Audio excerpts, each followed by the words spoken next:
Hello and welcome to Logic ERP. Subscribe to our YouTube channel and press the bell icon to stay updated with the latest videos. In this video, we will learn how to apply the sandwich policy in payroll within Logic ERP. To begin, let's first mark the attendance of the employee.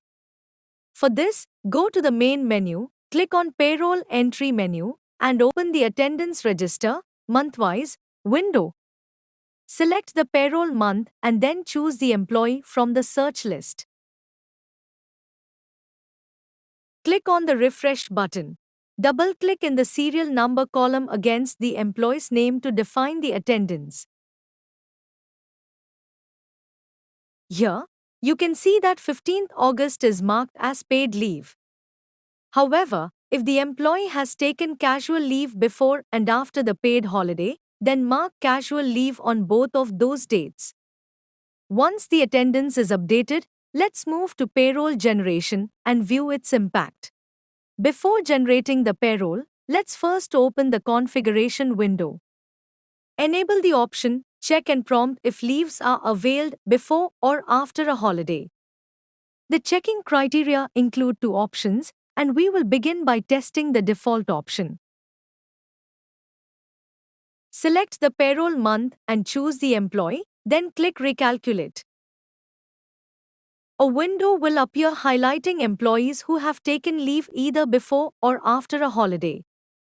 Here, you can see the concerned holiday and that the employee has taken leave just before and after it. If we tick and update this option, the holiday, 15th August, will be considered as leave without pay, creating a sandwich condition.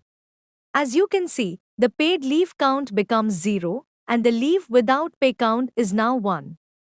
When you return to the attendance register and click refresh, you will notice that 15th August, which was previously marked as paid leave, has now been changed to leave without pay. Now let's review the second criteria, which applies to paid leave also. For this, we need to mark the attendance again. Select the payroll month and the employee, and click refresh. Mark the attendance. The employee had paid holidays on 2nd and 3rd October, but they also took casual leave on 1st and 4th October. So now, there are 4 consecutive leave days in total.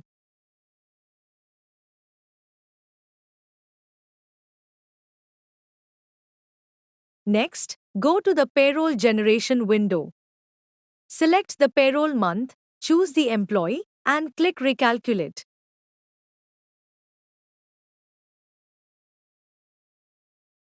In the default case, you can see that both paid leave and casual leave are shown as 2 each. Now open the configuration window and set the checking criteria to paid leave also. Save the configuration and click Recalculate again. A window will appear showing both holiday dates. Tick both holidays and click Update Leaves. In payroll generation, you will now observe that the 2 paid holidays have been converted into leave without pay. If any leave is found before or after paid holidays, the holidays in between will also be marked as leave without pay. Now return to the attendance register and click refresh. You can clearly see that the software has updated the holidays to leave without pay. I hope this video was helpful. Thanks for watching. Like, share and subscribe.